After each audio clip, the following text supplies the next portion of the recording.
آج بابر اعوان نے جو پریس کانفرنس کیا ہے، دیکھیں پہلے تو 17 مجھے قصے ہیں.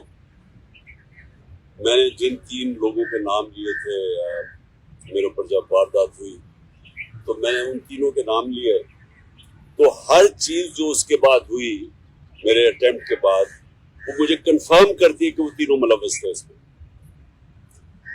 پہلے تو کور اپ کرنے کی کوشش کی، وہ نوید سے پہلی سٹیٹمنٹ، پھر شام کو دوسری سٹیٹمنٹ آ گئی.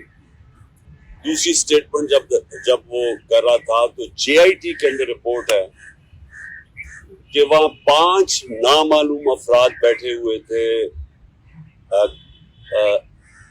کاؤنٹر ٹیررزم کی. جب اس کو پہلے تو نوید کو یہ ڈی پی او گجرات نے اس کی سٹیٹمنٹ کر کے وائرل کر دی، وہ بھیج دیا سب سے پہلے جو ہمارے مخالف اینکرز تھے ان کے پاس پہنچ گئی. اس کے بعد اس کو اٹھا کے لے کے گئے کاؤنٹر ٹیررزم ڈپارٹمنٹ میں.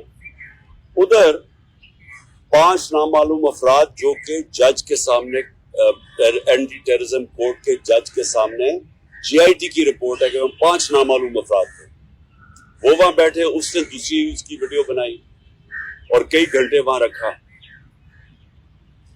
اور پھر جب جے آئی ٹی نے ان دونوں کو وہ جو ایس ایس پی تھا سی ٹی ٹی کا اس کو جب بلایا اور یہ جو ڈی پی او گجرات کو بلایا، انہوں نے ریفیوز کر دیا آنے کو. پنجاب کی سی ٹی ٹی تھی تو کون طاقتور تھا جو ان کے پیچھے کھڑا تھا کہ انہوں نے ہماری گورنمنٹ ہوتے ہوئے منع کر دیا.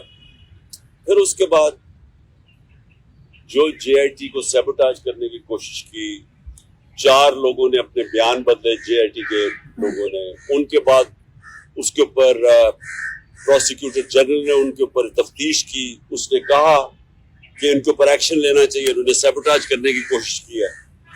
اب اس کیئر ٹیکر گورنمنٹ جس کا یہ مینڈیٹ ہی نہیں آتے ساتھ ہی پہلے جے آئی ٹی کو چینج روکا، اس کے بعد ان 4 لوگوں کو جن کے اوپر ایکشن کہا تھا ان کو واپس جے آئی ٹی پہ بٹھا کے، اور جو لوگ جو 2 کام کر رہے تھے ان کو انہوں نے اوسٹی کر دیا.